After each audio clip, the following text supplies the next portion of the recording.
Hello বন্ধুরা, সোমনাথ মৌসুমী creation চ্যানেলের সবাইকে স্বাগত জানিয়ে আবার একটা নতুন ব্লগ ভিডিও শুরু করছি। তো আমি সকাল সকাল উঠে একটু চা করে নিয়েছি, তারপরে আমি একটু চা খেয়ে নেব। তো আজকে আমার বাবার বাড়িতে লাস্ট দিন, তো অনেক দিনই ছিলাম, তো সেরকম কোনো ব্লগ করিনি। শরীরটা ভালো ছিল না, সেই জন্যই আর কি আসা। তো এখন একটু মোটামুটি আছি, শরীরটা তো চলে যাবে।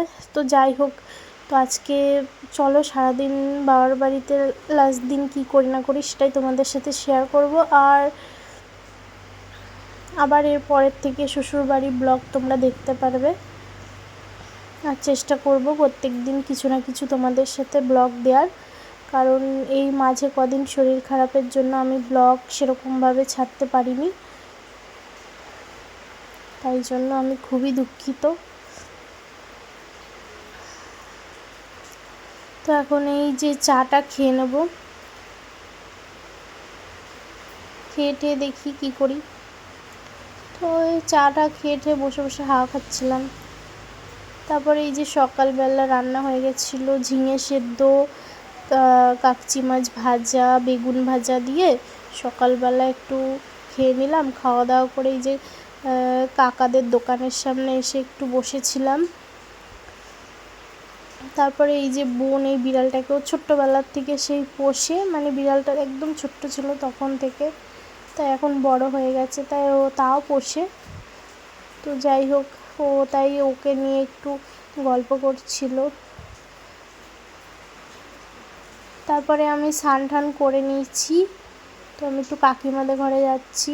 তো এই যে ওরা হলো খেতে বসেছে, তো কাকিমা বলছে যে একটু পনিরের তরকারি দিয়ে অল্প কটা ভাত খা। তো আমি বলছি না, খাবো না। তো তাও বলছে না, খা না, একটু ভালো লাগবে। তা আমি বলছি না, আমি খাবো না। তারপরে এইদিকে ঘরে চলে এসেছি, এসে এই যে বোন হলো বাতাবি লেবু ছাড়িয়েছে, আর আমি এদিকে চা বসিয়েছি। যেহেতু চা ভালোবাসি আমি, তাই জন্য একটু চা খাবো।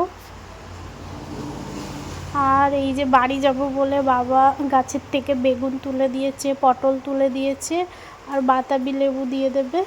আর এই যে আমি চা খেয়ে নিচ্ছি, আর আমাদের বাড়িতে একজন কাজের মাসি কাজ করে, তিনি আমার পাশে বসেছিল তখন। তারপরে এই যে বোনদের বান্ধবীরা সব এসছে, ওরা আঁকা শেখে একসাথেই, তাই এই যে সবাই আঁকা শিখতে এসছে, মাস্টার এখন আসেনি। তারপরে ওরা আঁকছে ওইদিকে, আর এইদিকে আমরা সবাই মিলে খেতে বসে পড়েছি। এখন প্রায় 5টা বাজে, আমরা এখন খাচ্ছি দুপুরের খাওয়া, কারণ দেখলেই তো চা খেলাম, তারপরে লেবু মাখা টাকা খাওয়া হয়েছে, ওই জন্য একটু দেরি করেই খাওয়া হলো। তারপরে এই যে খেয়ে দিয়ে আবার এই যে কাকিমার কাছে চলে এসেছি, কাকিমার সাথে একটু গল্প করব। তারপরে এই যে একটু ছাদে চলে আসলাম, চলে যাচ্ছি বলে আমার বোনু কান্না করছে। আমি আবার আসবো।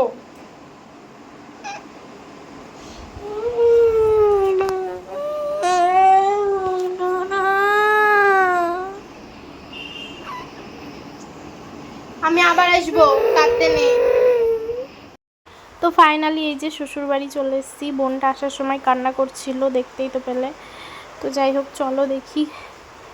এই যে ও আর আমার শাশুড়ি মা, ও বেলে দিচ্ছে, শাশুড়ি মা রুটি ভাজছে, মানে রুটি আলুর দমটা হয়ে গেছে, তা রুটি করা হচ্ছে তো রাতের জন্য।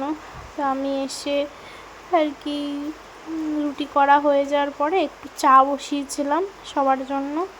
তো এই যে চাটা খাবো, খেয়ে ঠেয়ে একটা জিনিস তোমাদের সাথে শেয়ার করে নিই, ফ্রিজ পরিষ্কার করা। বাড়ি এসে দেখি ফ্রিজের একদম খারাপ অবস্থা, তারপরে ফ্রিজটা পরিষ্কার করলাম। তারপরে এই যে চাটা খেলাম, খেয়ে ঠেয়ে রাতের এই যে রুটি আর আলুর দম খেয়ে নিচ্ছি, তারপরে এখন শুয়ে পড়ব। তো সবাইকে জানাই শুভরাত্রি, ভালো থেকো, সুস্থ থেকো।